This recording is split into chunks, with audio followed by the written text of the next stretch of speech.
anh chị quay lại với Năng Giáo Quân TV nhé, là nông dân Tây Nguyên đây các anh chị ơi. Thì hôm nay là tiếp tục ra chăm sóc các cái dàn diễn viên điện tử sầu riêng đông con này. Đấy, các anh chị nhìn thấy cái sầu riêng bây giờ sau quá trình mình dưỡng chăm sóc, bây giờ lá nó xanh bóng đẹp chưa? Đấy, tương phản với cái đám mây và bầu trời màu xanh đằng sau kia thì những bóng cây cực kỳ là đẹp luôn. Nhìn những sầu riêng như thế này là cực kỳ thích làm vườn luôn các anh chị. Đấy, nó bù lại công sức mình chăm lo cho nó, chăm sóc cho nó từng ly từng tí. Đấy, giống như gọi là một đứa trẻ luôn đó các anh chị. Cắt cành tạo tán, dưỡng, xịt trên xịt dưới, đấy, bảo vệ trên bảo vệ dưới, đủ kiểu trên đời luôn, để có một cái sầu riêng nó khỏe, nó phát triển bóng bẩy như thế này.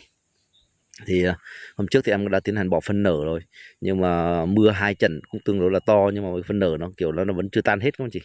Đây, một số phân nở đang còn đây, một số nó rã ra nhưng mà nó vẫn chưa được tan hết nhá. Thì hôm nay em ra em sẽ tưới nước cho nó, để đồng thời làm cái giữ ẩm cho cái sầu riêng luôn chị. Mấy bữa nay thì nó hơi nắng này, nó thì nắng nhìn nó khô đất này.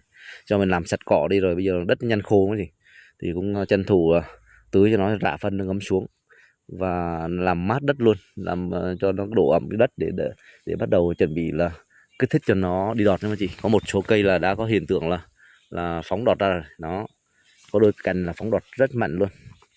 Thì mình cũng lợi dụng cái lúc này để mình cho nó ngấm phân nở xuống để nó tăng cường dinh dưỡng, để cho nó phóng đọt ra mạnh, cho đọt mập khỏe nhá.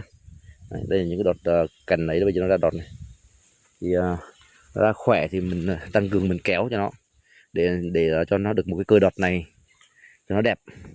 Còn sau này mà ví dụ như là nó có một cái cơi sâu, một cơi lở nó thì kịp thì mình kiếm thêm đôi cặp lá nữa, mà không kịp thì mình sẽ làm già lá, thì kiếm được lá nào thì hay là đó nhá.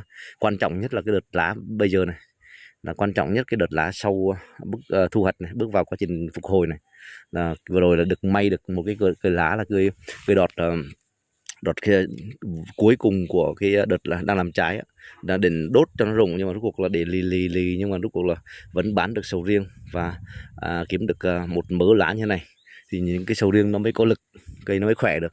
Nhưng không, nếu mà vừa rồi mà không để được thì những cái lá già như thế này nó chuyển già, nó chuyển vàng đi rồi, cái là cái bộ cây nó cực kỳ nó kém luôn. Thì hôm nay ra tưới và sẵn sẽ bơm luôn cái đầy cho cái bể nước này luôn các chị. Cái bể nước này hôm trước thì đã hút sạch để tưới phân gốc cho nó. Thì sẵn lót là cái bạt này luôn, cái bạt này hôm trước thằng nhỏ nó làm lụng các chị, thì mình lót lại và mình bơm nước trong đầy cái bể nước này luôn cho các chị. Đấy, gió nó bay, bơm nó đầy xong là để chữa nước, tại vì đợt này là xịt cũng tương đối là nhiều nên là cũng tranh thủ chứa cái cho nó khỏi lủng để chứa được nhiều hơn nhé. Và ngày mai thì sẽ chứa nước trong cái bể nước, rồi thì ngày mai mình sẽ tiến hành bước vào, nếu mà nắng ráo quá gì, nếu không nắng đẹp như ngày hôm nay thì sẽ bước vào quá trình là rửa vườn cho nó. Đấy, rửa vườn cho nó sạch nhé các chị. Sau khi mình rửa vườn xong thì lại tiếp tục quá trình lại chăm sóc dưỡng lá, dưỡng cành, dưỡng chồi. Thì hôm qua thì em cũng đã tiến hành đi đận, em cũng đã nhổ hết cái bầy cỏ trong những cái tiêu này, những cái tiêu trước dâm cái bầy cành xuống. Nhiều các bạn chị bảo cho dâm nó không sống nhá, nhưng mà nó vẫn sống các bạn chị, nó vẫn sống. Rồi một số là lên xong bị dế nó cắn, dế nó ăn sao nó cắn đứt đọt luôn. Bây giờ nó lại lên lại này. Chỉ có một số cây là nó bị phát cỏ, nó phát cho là nó bị rớt cái đầu đọt thôi, nhưng mà nó bây giờ nó cũng đã bắt đầu là lên đọt lại trở lại rồi.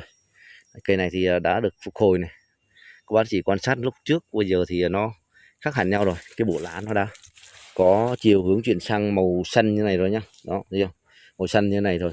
Cành thì mình đã được nó dựng đứng lên, nhỏ tán, nhưng mà mình đã níu xuống này để rộng tán thêm, để những cái chồi tiếp theo, những cái đọt tiếp theo này nó ra thì nó sẽ che kín được cái phủ tán ở bên ngoài nữa, càng rộng thêm nữa nhá. Đó, phân đậu này, phân đậu cây con là một mớ luôn này con chị. Nên hôm nay sẽ xịt vào cho nó tan nhé.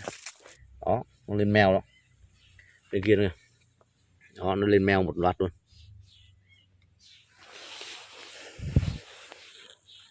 Đây lá nó xanh này, Đấy, xem đẹp chưa.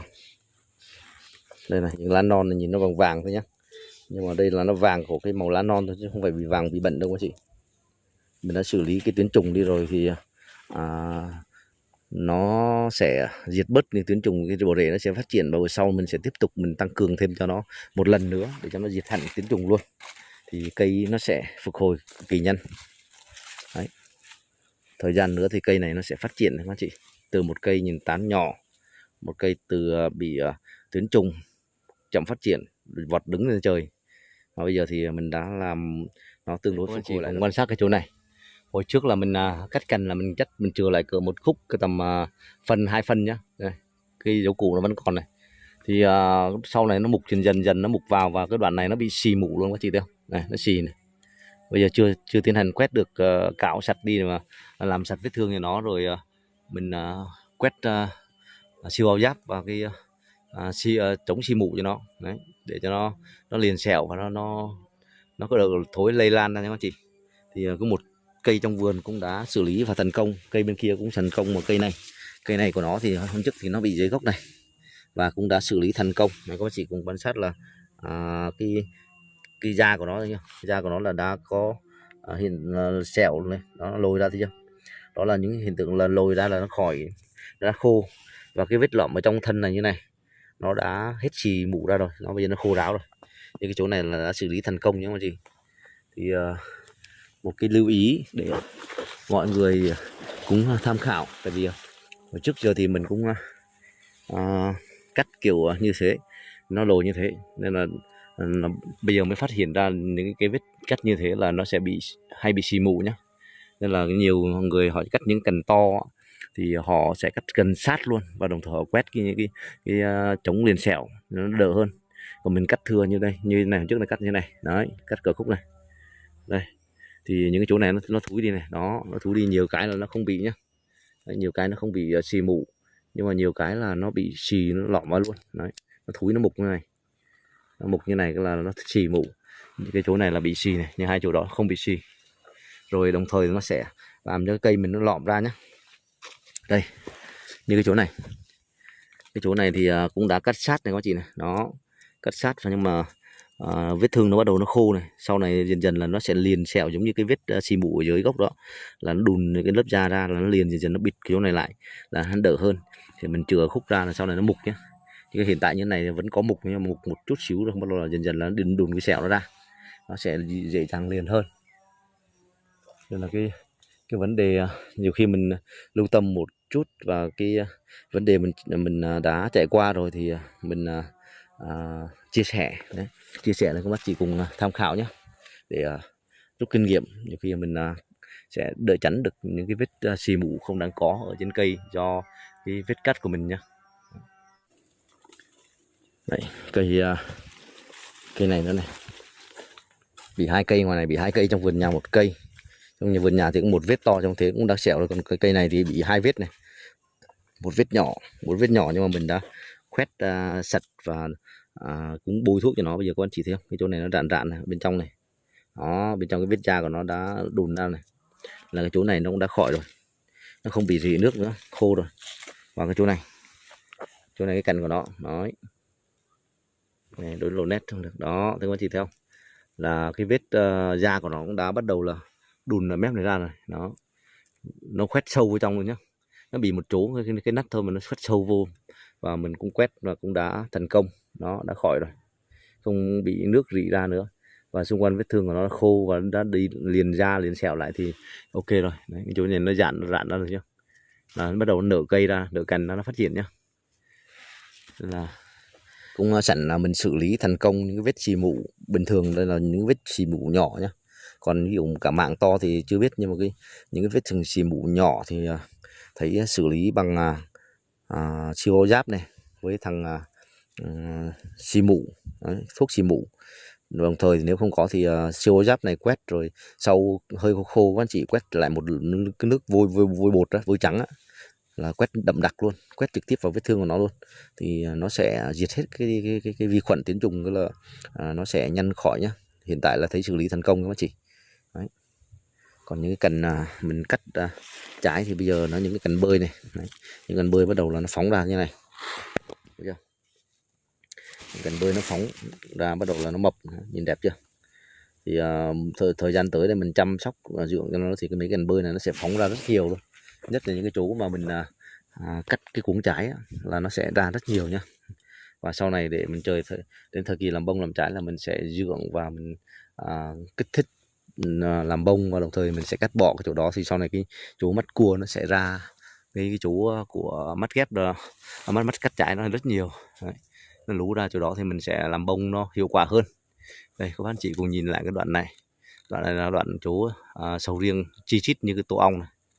Đấy, bây giờ cắt đi còn cái cuống nhỏ nhỏ đó, mà một cuống như thế mà nó làm đu một mớ trái, cây ra thông thoáng này. Đấy, chỉ có chờ là phục hồi cho nó lá tốt nữa thôi. Đấy. Sẵn đây thì cũng chia sẻ cho các bạn chị về vấn đề là tại sao mà phải cột những cái cần dây níu xuống như này. Và rất nhiều quý bác anh chị nếu mà xem video thì chắc khả năng các bạn chị nghĩ là tại sao mà không rảnh rỗi mà đi ngồi kéo dây mà cột căng kéo xuôi như thế này cho nó mệt, cho nó khổ. Nhưng mà em thấy quá trình em làm thì thấy nó có hiệu quả được. Cái điều do thế này là mình có thể điều hướng được cái hướng đi của nó theo ý muốn của mình. Tại vì khi cái tán nó đi theo một cái cách tự nhiên của nó thì nó dồn nhiều khi là 2-3 cành một chỗ, thì nó bất lợi về cái ánh sáng, bất lợi về cái lép tán. Ví dụ tán một chỗ thì nhiều quá, chỗ thì không có tán. Nhưng mà mình lợi dụng những cái chỗ cột cành cột dây như thế này thì mình có thể là đưa lên đưa xuống, đưa qua đưa lại để mình điều hướng cái tán của nó đi, để cho nó theo cái ý muốn của cái tán của nó, theo cái ý muốn của mình. Thì thời gian nó cứng cáp, khi nó trở cái thân gỗ nó cứng lên, nó định hình được cái cây đó thì mình sẽ tháo ra. Lúc đó như cái cành đó nó đáng lẽ là nó vượt sát vô cái cành phía trên này, nhưng mà mình đã dùng cái cục cây mình kéo xuống như thế, thì hiện tại bây giờ thả ra là nó vẫn nằm như thế rồi đấy. Nhưng mà em cứ để thêm một thời gian nữa, bắt đầu em mới thả cho nó cứng thêm. Đấy là đưa cành nó thấp xuống bà ra đây, thì những cành cấp 2 của nó sau này là nó sẽ xỉa ra và nó bắt đầu nắng nó lại tiếp tục đi lên. Thì mình đã kiếm được cái dàn tán nó thông thoáng, và đồng thời là nó khỏi lấn chiếm được phần tán phía trên. Tán phía trên nó sẽ tiếp tục phát triển, và tán phía dưới đâu vẫn phát triển, không ảnh hưởng gì đến cái cạnh chân về ánh sáng nhé. Đó. Đó, cây kia phục hồi bây giờ nhìn đã chưa, cực kỳ đẹp luôn. Mình nhìn ánh sáng trong qua điện thoại quay này thế này thì nó sáng đẹp này, nhưng mà khi về đưa video lên thì chất lượng 1800 thì nó hơi kém một xíu các chị, nên là nó tối, nhìn nó không đẹp bằng thực tế bên ngoài nhá. Đây như cành này trước là nó trồng lên 2 cành bên này đó, mà bây giờ em đã níu sang đây, và bây giờ mới níu thời gian ra thả dây ra rồi thì đó, thì các bác chị thấy không, nó đã điều hướng sang bên này, nó đổ cong này. Thằng kia nó cong đây, nó hơi thấp xuống để cột nâng lên. Thằng này kiểu vào đây thì vài bữa đó, hiện tại trước là nó sẽ vứt hết toàn bộ cái đầu này lên nghiêng luôn này, nghiêng hẳn này. Nhưng bây giờ các bạn chị thấy là nó đã bẻ trở lại rồi, thấy chưa? Bẻ trở lại, nó lái thằng này trở lại cục xuống, và thằng này dần dần nó nâng lên, và cái tán nó trở thành một cái tán đi ra nó bằng, và điều hướng sang bên này. Chỗ này đang thiếu tán, nó điều hướng sang bên này là cái tán mình nó đẹp luôn. Cái cây trên này cũng thế, cây trên này thì em trước là nó cũng nó sang đây đúng cái hướng đi của cái cành này. Đấy, đúng cái hướng đi của cành này nó nằm ở phía này. Đấy. Nhưng mà từ được cành đó mà em dùng dây em cột néo sang bên kia, mà bây giờ đã thả ra trước là nó bị vặn nhá. Vì thả ra các anh chị quan sát là nó đã trở về cái trạng thái cứng cáp này, không bị bẻ lại nữa, mà nó lấp cho mình một cái tán phía bên này luôn, nó kín. Không gian đoạn này cũng thế, cái cành này nó xỉa sang cái cành bên này, nhưng bây giờ mình đã tiến hành dùng dây uốn này. Các bạn chỉ thấy uốn cong không? Đấy là nót cong này, cột ké về cái dây bên kia để cho nó đỡ cái thằng này nâng lên thì cứng cáp. Xong rồi tận dụng những cành cấp 2 của thằng này xỉa ra, cái tán này nó bị thiếu, nó sẽ bù cái tán cho mình, và sau đó mình thả dây ra là thành một cái tán chắn tròn đẹp, không bị lép bên nhiều bên ít. Đấy. Và cái cành cái gốc của nó thì nó thông thoáng, thì nó phát triển cực nhanh, cực mạnh. Cái bộ rễ hồi những cây lớn thì mình trồng sâu dưới bồn cà, nhưng mà còn mấy cái cây sau này thì trồng rút kinh nghiệm thì cái bộ rễ trồng nó cạn nhé. Nó có chỉ thấy cái cổ rễ ở dưới nó ra lòi trên mặt đất thì đó, cây nó cực kỳ phát triển nhanh to mập chắc khỏe, dàn tán thì thông thoáng, ở trong gốc thông thoáng. Đấy. Thì đây chỉ còn lo phát triển thôi. Đó là những cái ý đồ để mình dùng những cái sợi dây này để cột. Còn không biết là ở các vườn của quý bác anh chị có dùng làm theo kiểu này không. Còn nếu mà không làm thì bác anh chị làm theo kiểu khác, mỗi người có một cái kiểu khác nhau, nhưng mà em làm theo kiểu này thấy có hiệu quả nên là em cũng muốn chia sẻ cái video này lên làm cái thông điệp để các anh chị tham khảo, có thể là áp dụng để mình chỉnh sửa cái tán của mình khi nó không theo ý muốn của mình, về thành một cái tán tròn đẹp theo ý muốn của mình. Đấy. Và luôn tiện đây thì cũng muốn nói về cái vấn đề cây cà phê và cây hồ tiêu, nó nằm xen kẽ ở trong cái khu vườn sầu riêng. Đây là những cái chỗ diện tích ít mình trồng tham trồng dày này là nó như thế này nhá. Nhưng mà các bác chị mà có điều kiện mà trồng quy hoạch hàng lối sầu riêng và cà và hoặc tiêu, nó chen lẫn nhau phù hợp để nó phát triển, là nó tận dụng được cái lượng phân bón thuốc bảo vệ ở những cây sầu riêng, nó bay sang ở những cây cà, nó sẽ làm những cái cà nó xanh tốt, đỡ rầy rệp, và nó hưởng những cái phân đó thì mình tận dụng được cái phân thừa, nó hấp thụ qua lá, hấp thụ qua đất đấy, thì cà nó ăn nó cực kỳ tốt. Tại vì hầu hết bây giờ cà có giá, thứ nhất này, thứ hai nó được chung trong sầu riêng đó. Đi thấy vườn cà nào cũng ra lá xanh tươi hết các anh chị, chẳng thấy có vườn cà nào bị vàng úa gì cả. Hai nữa thì những cây tiêu cũng thế, những cây tiêu mà kết hợp được thì tiêu nó cực kỳ xanh tốt, nhất trồng chung với cây sống nữa, trái cực kỳ nhiều. Đấy. Năm nay thì trái cũng nhiều, nhưng một số thì cũng có hiện tượng bị răng cưa, nên là không biết sau này đến độ to thì nó có thể lấp được cái phần trái của trái không. Nhưng mà hiện tượng bây giờ thì một số vẫn đang còn răng cưa những anh chị. Đấy, cho nên các anh chị cùng quan sát cái tiêu luôn. Đấy, trái cực kỳ là nhiều nhá, có đôi cây trái hơi bị chịu quả luôn, và có một số cái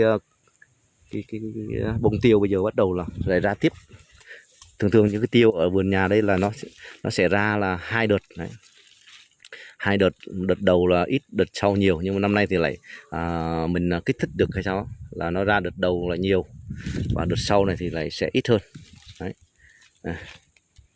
Nhìn những chùm quả các chị nhìn đã, nó cũng răng cưa nhá, một số răng cưa này, nhưng một số này cũng răng cưa là những trái nhỏ nhỏ bắt đầu là nó hình thành lên này, thì nó gần lấp được cái phần cuống trái cho mình này. Đó thấy không, nó ra trước là sau. Đây, những trái tiêu cũng cực kỳ đẹp luôn. Đấy, còn không đây nhìn lên này, kỳ đã mắt nha các chị. Đây là quay xuống sát tầm gần này, tầm gần nhìn lên đó, để cho nó bắt độ nét, các anh chị cùng quan sát nó dễ hơn. Đấy, nhìn cái dàn trái, cả một vườn mà hầu hết toàn bộ được như những cái cây tiêu như thế này thì quá chi là tuyệt vời đúng không anh chị.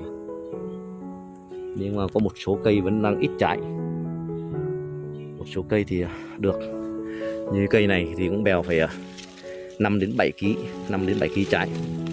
Có cây to nhất thì chẳng khả năng em cũng đang dự tính đoán là cả tầm được chục ký trái. Tiếp chưa? Đây. Đó, nhìn cực kỳ đã mắt luôn. Cái này bây giờ nó mới bắt đầu phát triển, nó hơi to này. Dạo này nó chảy trái cũng cực kỳ to nữa nhá. Mình cũng tăng cường các phân bón vô, nó kiểu nó chảy trái cũng nhanh to quá chị. Cái này một thời gian mà trái nó to nữa, nó kín mít nữa, đến lúc mùa kia bắt đầu cái lá của nó không còn được độ xanh nữa, nó rụng lá lại là bắt đầu nhìn lòi những cái trái ra, là nhìn trái nó mới cực kỳ nhiều, và hái mới đã tay đúng không chị. Đứng một cây là phải có hái cả buổi, sướng tay luôn. Đấy. Đây là những cái động lực đây, động lực để cố gắng này các anh chị. Đấy. Sẵn đi ra vườn cũng chia sẻ luôn để các bác anh chị cùng nắm bắt cái sự thay đổi, sự phát triển của những cây tiêu. Đây. Đã chưa? Đấy. Mê luôn này. Ói, đây rồi. Quá đẹp. Đấy. Làm sao mà được những cây trái như thế này không? Quá là tuyệt vời các anh chị. Lấy độ sáng của các anh chị cùng ngắm cái lượng trái của nó.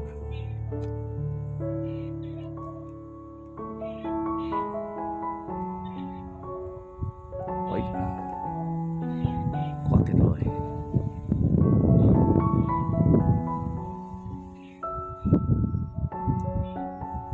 câu chuyện bên lề một xí. Đây. Quá là xanh luôn. Đây, này cái gốc cà phê tơ đấy, em thấy cà phê này cà phê chồi để chồi này, nó cứ dư những cái thuốc phân của thằng sầu riêng bắt đầu là tráng trong cái phi đổ ra đó, đổ ra mà cái cây này nó phát triển phải gần gấp đôi của những cái chồi kia để sau đó. Những cái chồi đó để sau mà bây giờ nó mới từng đó thôi, mà cây này thì con chỉ cùng quan sát này, thấy chưa? Đó, xanh đen xanh bóng luôn.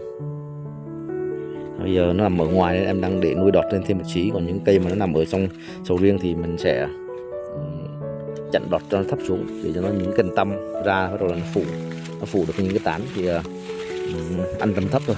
Đấy, cho nó khỏi ảnh hưởng đến sầu riêng. Đây, cái chồi này các chị thấy quan sát cái chồi thấy không? Đó, những cái chồi nó mọc lên, hưởng thụ của sầu riêng đấy, nó xanh tốt như thế này.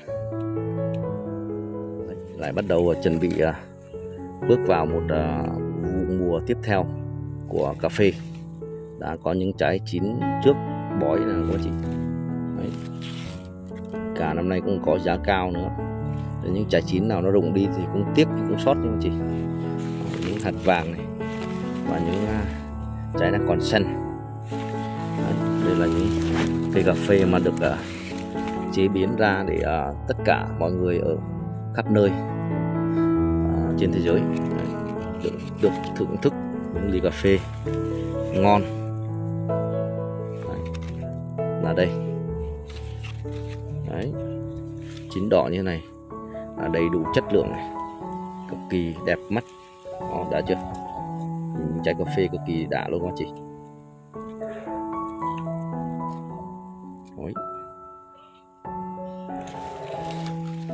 Đây, bỏ được một bên là bên căng quá nên bỏ một bên cùng thôi. Đấy, túi phía trên này. Đây, những cái lượng phân này để cho nó tan bớt đi.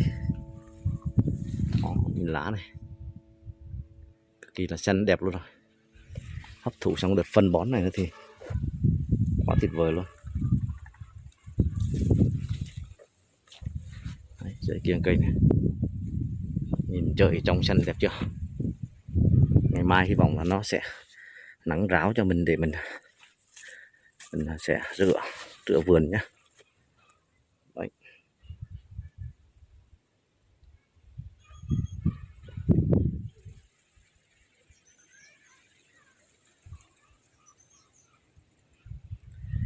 Chờ nước dập ở trong nhà ra các anh chị. Ở trong nhà thì ra đây đến 5 cuộn rưỡi 6 cuộn gì ạ, là chôn dưới đất nhá, hơi xa một xí nhưng mà đẩy bơm 3 pha các bác chị. Đấy, bắt đầu nước ở nhà bơm rồi đó.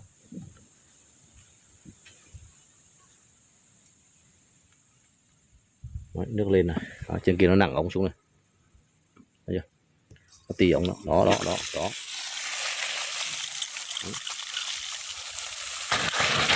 Làm những nước dư ở trong ống đó chị.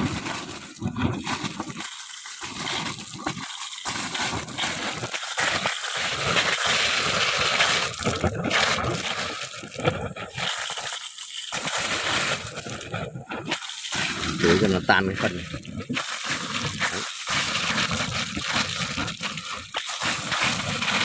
Cộng với cái hàm lượng phân bón vi lượng khoáng ngày hôm trước mình mới tưới lên nữa là trên lá dưới gốc này, thì bây giờ mình tưới nó sẽ ngấm xuống nhé. May đợt vừa rồi nó mưa nên là nó trôi được một số đạm ở trong cái thành phần phân nở này xuống, ngấm xuống rồi. Chứ nếu mà bỏ mà gặp nắng thì cũng hơi mệt nữa chị, bốc hết lượng đạm đi. Mưa rồi mà nó vẫn hút nước tiếp chưa.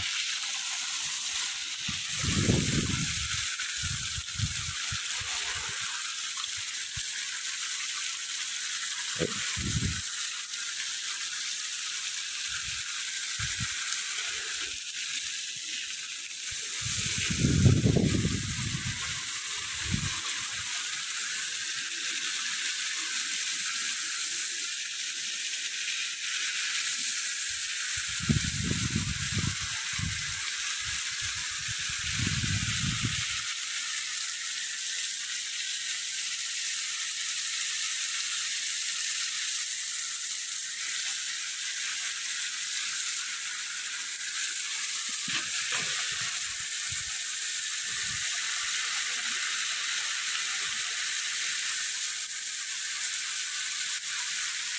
để gốc để cạn.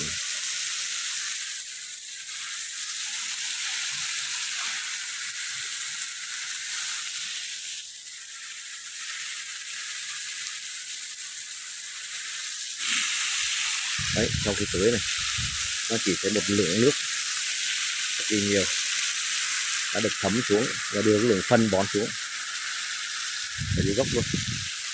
Đây. Rồi xong, tiếp tục sang cây khác nhé. Nắng gió Tây Nguyên TV cảm ơn mọi người đã ủng hộ và đồng hành. Chúc mọi người ngày mới vui vẻ, hạnh phúc, thành công. Nang jo tain Awian TV sin cam on Waringuoi da ung ho va dong han chuking gi mwa vue ve han phuk than kong.